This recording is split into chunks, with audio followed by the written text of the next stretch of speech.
Olá, bom dia, turminha. Como estão vocês? Eu espero que vocês estejam muito bem. Hoje nós vamos para a nossa aula de ciências, tá? Onde vocês viram na aula passada com a tia Érica falando sobre as fases da Lua, não é isso? Sobre o eclipse lunar, o eclipse solar e também sobre os movimentos da Lua, certo? Nós vamos para a página 37, onde nós vamos fazer a leitura de um texto. Logo em seguida, a tia vai dar a orientação com das atividades que vocês vão fazer, que tem duas atividades que vão ser feitas no caderno, tá? De ciências. E posterior, nós vamos fazer o exercitando de tudo o que vocês viram na aula passada, tá? Vejam bem, lá na página 37, nós temos o "e por falar nisso", crenças eclípticas. Muitos povos antigos, como os aborígenes e os vikings, por exemplo, não detinham até então conhecimento do movimento dos corpos celestes. Então, quando algum fenômeno astronômico acontecia, como o eclipse lunar, cada povo explicava de maneira diferente. A falta de conhecimento sobre um determinado fenômeno possibilita que o ser humano explique as coisas pelos meios aceitáveis num contexto histórico, cultural em que vive, seja pelo meio fantasioso, magia, bruxaria, ou religioso, ações das divinidades. Os aborígenes, povo mais antigo da Austrália, interpretavam os eclipses solares como um sinal de maus presságios, doenças, magia negra e morte. Por tal razão, sempre que os fenômenos aconteciam, eles realizavam ritual para reverter os efeitos negativos das supostas consequências do eclipse solar. Então vejam bem, os povos antigos não tinham, o conhecimento de como aconteciam os eclipses. Então, para eles, para esse povo aqui, os aborígenes, eles achavam que era algo, tá, relacionado à morte e magia negra. Já os vikings, povos que habitavam Escandinávia, por outro lado, acreditavam que um lobo celeste engolia o sol e seu irmão engolia a lua. Quando os eclipses iniciavam, os vikings faziam a maior quantidade possível de barulho para que os lobos devolvessem o sol e a lua e fossem embora. Podemos observar que as explicações para tais fenômenos naturais seguiam a concepção dos povos sobre a sua própria natureza e crenças. O medo frente a fenômenos inexplicáveis é um importante propulsor da associação entre os fenômenos naturais e as crenças. Então vejam bem, como eles não tinham conhecimento, de como aconteciam os eclipses, para todos esses povos antigos, eles sempre colocavam algo na crença, tá? Ou na magia negra, ou relacionado à morte, tá? Então, para a gente conhecer tudo que a gente conhece hoje, é fácil a gente falar como acontece o eclipse, as fases da Lua, né? A gente sabe como é lá no universo os corpos celestes, que eles circulam, né? Em todo o espaço, mas antigamente era muito difícil deles saberem, deles compreenderem tais fenômenos. Então, eles sempre levavam para o lado da crença, tá? No primeiro quesito, vocês vão fazer tanto o primeiro como o segundo quesito, vocês vão fazer no caderno de ciências. Primeiro quesito: pesquise e registre em seu caderno alguma crença que explique um fenômeno natural. Na data marcada pelo professor, compartilha com seus colegas. Então, você vai anotar, depois vocês podem registrar e mandar na plataforma para que eu possa corrigir, tá? Segundo quesito: buscar uma explicação para fenômenos até hoje faz parte da vida do ser humano. Porque as crenças das pessoas, como as que você pesquisou, devem ser respeitadas. Você vai registrar, tá? E mandar para mim. Na página 38, terceiro quesito: como vimos, o medo provocado pela incompreensão dos fenômenos naturais foi o principal motivo de os seres humanos terem ligado esses fenômenos a, inicialmente, explicações religiosas e fantasiosas. Quando você sente medo, o que faz para controlar esse sentimento? Uma resposta pessoal, tá? Outro dia eu vi um bicho com pelos escuros passando rapidamente no jardim. E eu não sabia o que era. Fiquei com muito medo, até que era um gatinho. Até ver que era um gatinho. Pois eu vou lhe mostrar uma outra história, filho. Que vocês vão ver aqui embaixo. Vocês estão vendo lá em português, né? Histórias em quadrinhos. E agora nós vamos fazer integrando com a língua portuguesa, tá? Os quadrinhos nos permitem perceber de maneira totalmente visual os acontecimentos de uma história. Aproveitando a conversa com Massaro, Akira resolveu mostrar-lhe uma história em quadrinho. Vamos acompanhá-la? Aí vejam que a história em quadrinho aqui, ela mostra, né, o desaparecimento da Lua, certo? E vejam que ao decorrer do quadrinho, ele vai relatar sobre o eclipse lunar, né? Que só acontece em dias de lua cheia, certo? Logo abaixo a gente tá vendo aqui, né? O que a gente acabou de ler no texto, que é o lobo engolindo a lua, certo? Depois, o que acontece? Ele devolve a lua, né? Então aí tá mostrando, tá? Como as pessoas antigas acreditavam que era o fenômeno do eclipse lunar. Página 39. Qual é o fenômeno natural descrito na história em quadrinho? Quais elementos lhe permitiram chegar a essa conclusão? Então, o fenômeno já foi falado, né? É o fenômeno do eclipse lunar, tá? E quais são os elementos que permitem a gente saber que está falando sobre o eclipse lunar? A lua cheia, né? Que é a única noite em que o eclipse lunar pode acontecer quando a lua está cheia, né? O lobo que está devorando a lua, certo? E também a coloração, a cor da lua que está avermelhada. E depois o seu retorno, né? Que no antigo achavam que o lobo engolia e depois devolvia. Mas não é isso. Na verdade é o eclipse lunar que estava acontecendo e depois que acabava o fenômeno, ela voltava para a sua forma normal, né? Para sua coloração normal. Segundo, a história em quadrinho, assim como os contos, devem apresentar um desfecho, uma resolução. A história que acabamos de ler não apresenta essa parte. Utilizando seu conhecimento das lendas eclípticas, produza o desfecho em seu caderno. Então, esse desfecho você vai dar o final, né, para aquela historinha que a gente viu em quadrinho anterior. História legal, pai, mas eu sei a qual ser mitológico ela se refere. Não está na hora de você dormir, Massaro? Enquanto Massaro se apronta para dormir, vamos fazer alguns exercícios. Vamos para o exercitando, tá? Onde a gente vai rever tudo que foi visto na aula passada e concluir o exercitando. Vejam bem, aqui eu tenho duas imagens, tá? A imagem A, ela mostra um eclipse solar e a imagem B, ela está mostrando um eclipse lunar. E qual a diferença entre um eclipse solar para um eclipse lunar?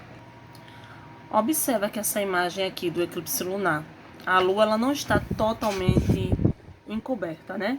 Quando ela não está totalmente coberta pelo sol, tá? A gente diz que ela está no eclipse lunar. E vejam a coloração dela, é uma coloração avermelhada. Já no eclipse solar, a lua ela vai estar totalmente alinhada, tá? Entre o sol.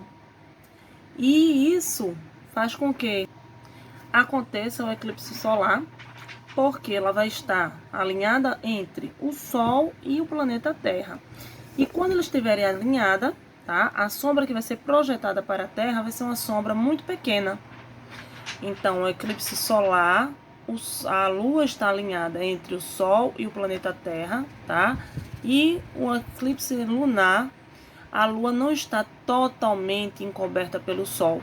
Vejam que fica ainda uma parte encoberta. Por isso, a diferença entre eclipse lunar para o solar. No solar, a Lua está totalmente alinhada, né, pelo Sol e pela Terra, certo? Então, se lá na frente vocês tiverem a dúvida de um eclipse para o outro, é só lembrar dessa explicação. O eclipse solar, ela está alinhada, a Lua está alinhada entre o Sol e a Terra. E a sombra que é projetada para a Terra é muito pequena, tá? No eclipse lunar, a Lua não está totalmente coberta e a gente percebe a coloração avermelhada. Agora nós vamos falar um pouquinho sobre as fases da Lua, tá? Nós temos 4 fases da Lua. Quando a Lua ela está minguante, né? Quando ela está cheia, crescente e nova. Cada fase de uma Lua para outra, ela dura cerca de 7 a 8 dias, tá? E é bom a gente lembrar que a Lua, ela não é uma estrela, tá? E por isso ela não possui luz própria. E uma característica também da Lua é que ela é um satélite natural da Terra, certo? E agora eu vou mostrar para vocês a figura das 4 fases e falar um pouquinho sobre elas. Vejam bem, a Lua ela não é uma estrela, né, como a gente já sabe. E mesmo ela não sendo uma estrela, ela consegue... Melhor, nós conseguimos a ver iluminada. Por que isso acontece? Isso acontece, né, pelo fenômeno da lua do Sol refletir sobre a Lua. Aí a gente consegue ver a Lua iluminada, mas ela não possui luz própria, porque os únicos astros que possuem luz própria, né, a gente sabe que são as estrelas. A Lua ela apresenta 3 movimentos principais, tá? Que vocês viram lá na aula anterior, que é o movimento de rotação, que ela gira em torno do seu próprio eixo. O movimento de revolução, né? Que ela vai se movimentar ao redor da Terra. E o movimento de translação. Que movimento é esse? Ela vai fazer a volta ela vai ao redor do Sol, tá? Junto com a Terra. Devido a esses 3 movimentos, tá, que a Lua faz, o que acontece?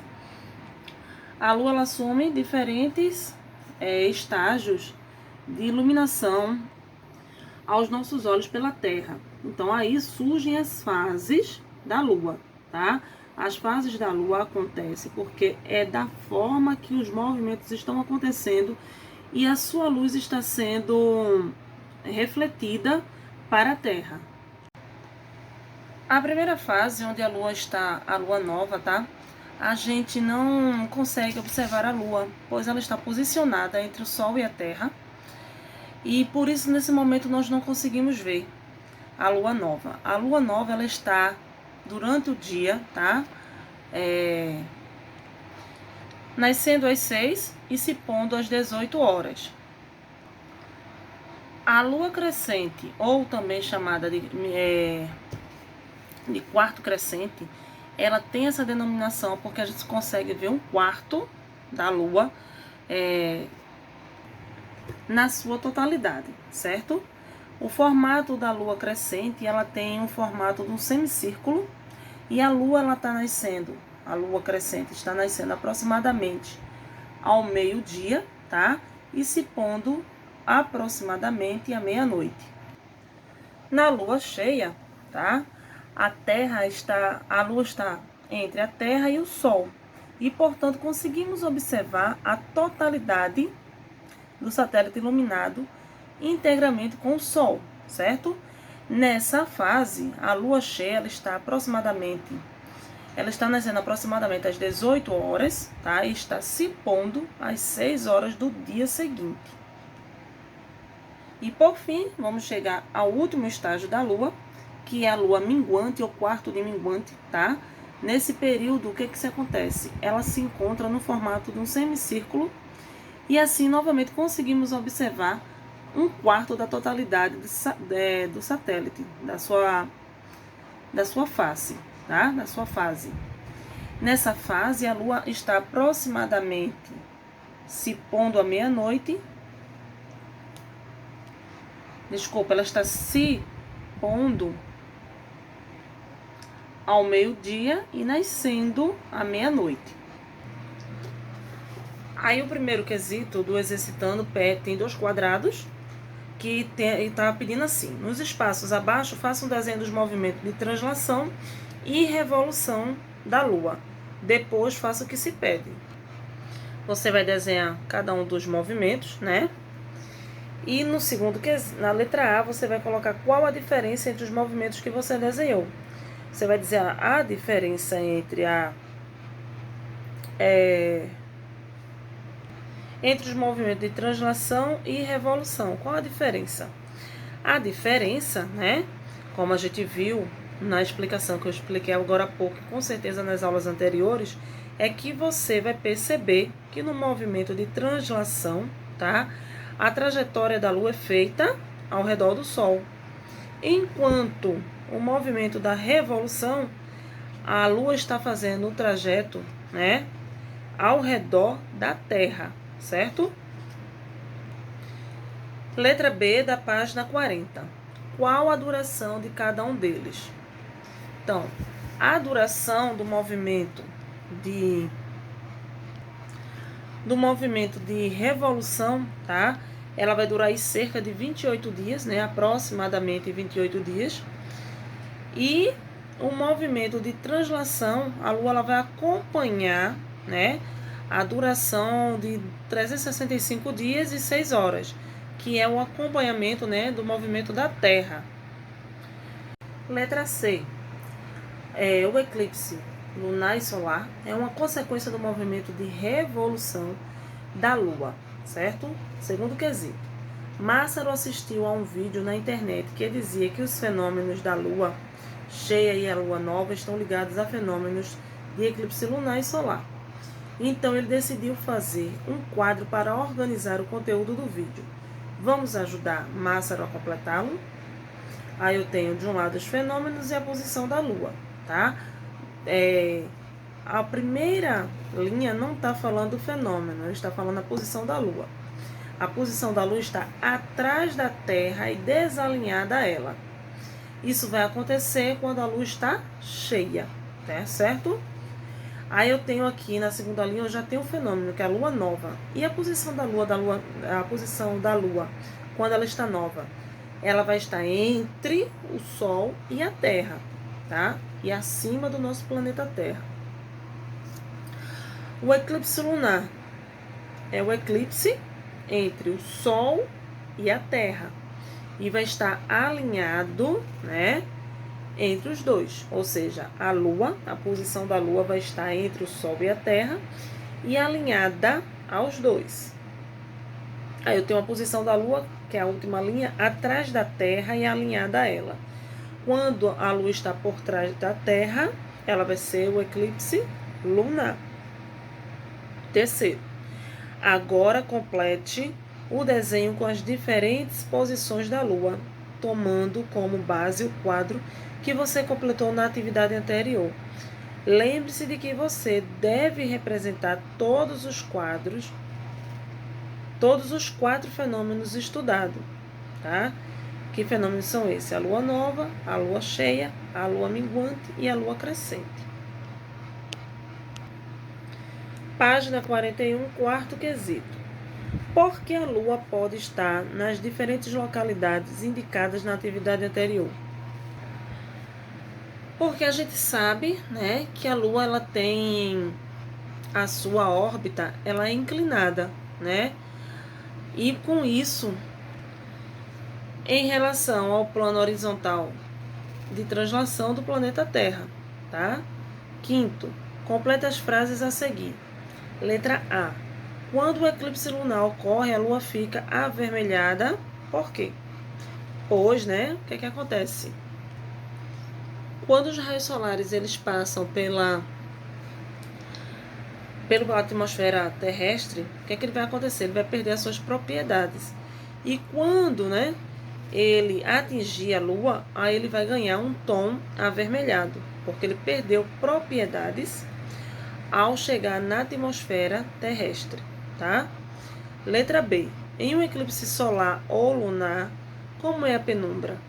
A penumbra, né, é a região, é a parte em que a luz solar ela fica parcial. Nós não conseguimos ver a luz solar total, e sim parcial. Por isso acontece um eclipse. Letra C. Em ambos os eclipses, tanto no lunar como no solar, a umbra é o quê? É a região que não tem nenhuma luz solar, né? Letra D. Na região de umbra ocorre o eclipse total, tá? O eclipse total, tanto solar quanto lunar. Letra E. Na região da penumbra ocorre eclipse o quê? Quando está na penumbra, eu vou ter o eclipse parcial. Vai ser tanto solar como lunar. Sexto, nos espaços abaixo, desenhe o eclipse pedido e destaque as regiões da umbra e da penumbra. Na letra A você vai desenhar o eclipse lunar e na letra B o eclipse solar. Agora nós vamos para a correção, tá? Onde vocês fizeram da página 9, não é isso? Até a página 11, tá? Vamos lá. Os movimentos da Lua, as fases da Lua e o eclipse, e os eclipses. Primeiro, Massaro estava procurando um novo papel de parede para o seu celular. Veja abaixo a imagem que ele escolheu, depois faça o que se pede. Na letra A está perguntando, na imagem, qual é o astro luminoso e quais são os astros iluminados? O luminoso é que possui a luz própria. Quem é que possui a luz própria aí? É o Sol, né? E a Terra e a Lua, eles são astros iluminados, que recebem a luz do Sol, né? Então, o único astro luminoso é o Sol, e os astros iluminados é a Terra e a Lua. B. Todas as estrelas são corpos luminosos, por quê?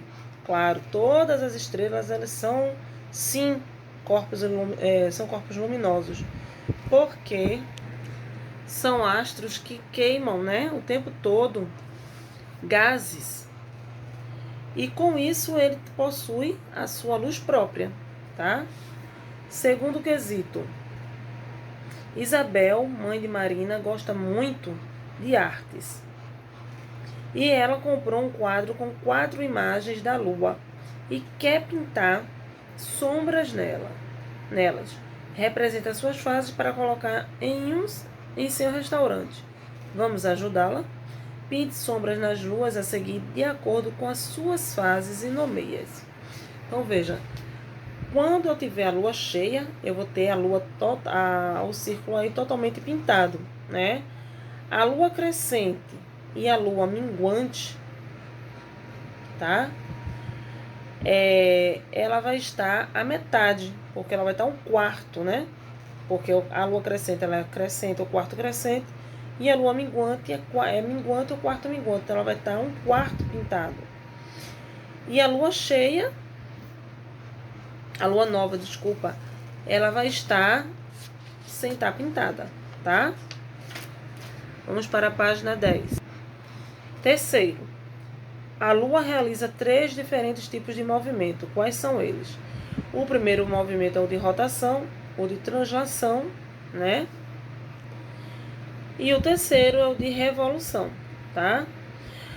Quando é que ocorre o movimento de translação?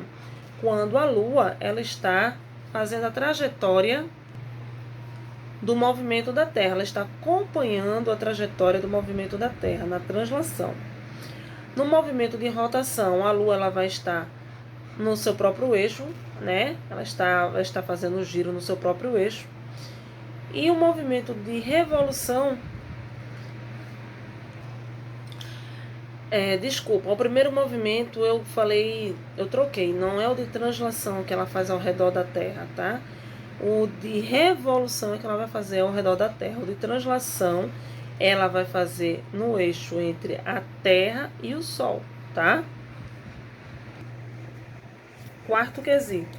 Você vai desenhar na imagem abaixo o Sol e as 4 posições da Lua que possibilitam a ocorrência de suas 4 principais fases. Então, você vai desenhar aí, né, as 4 fases da Lua e o Sol. Quinto quesito. Graças a um movimento da Lua ocorrem os eclipses. Veja as fotos que Massaro tirou de um deles. Letra A. Essas imagens referem-se ao eclipse lunar ou solar. Essas imagens elas estão refletindo o eclipse lunar. B. Qual movimento da Lua é responsável por esse eclipse? É o movimento, né, onde a Lua gira ao redor da Terra, e esse movimento é um movimento de revolução. C. Por que nesse eclipse a Lua não fica sombreada e invisível no céu? Como você explica a coloração avermelhada na fase do eclipse total? Vejam, ela ganha essa coloração avermelhada porque quando é atingido, né, na atmosfera, a luz ela sofre umas alterações e traz para a Lua o tom avermelhado, certo? E a Lua ela não fica dessa mesma forma porque os raios solares ainda conseguem, né, chegar até ela. Letra D. Como ocorre o outro eclipse? Desenho abaixo. Você vai desenhar aí o eclipse solar. Sexto, desembaralhe as letras abaixo para descobrir um termo que você estudou. Escreva-o e explique seu significado. Quem desembaralhou percebeu que o termo aí é penumbra, né? E o que é penumbra? É a região, né, onde fica durante o eclipse que a gente consegue ver a incidência parcial da luz diretamente vinda da umbra. Sétimo, complete a frase que Massaro deixou para você. Aí tem: a diferença entre a lua cheia e a lua nova para os eclipses lunares e solares é. Que diferenças são essas? A diferença é que no eclipse, né, a lua fica perfeitamente alinhada com a Terra e o Sol, diferentemente de quando se encontra nas fases cheias e nova, tá?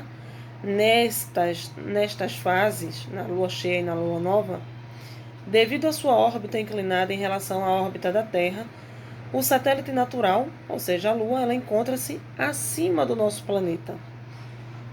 Oitavo, desenha a trajetória da Lua nos movimentos de translação e revolução.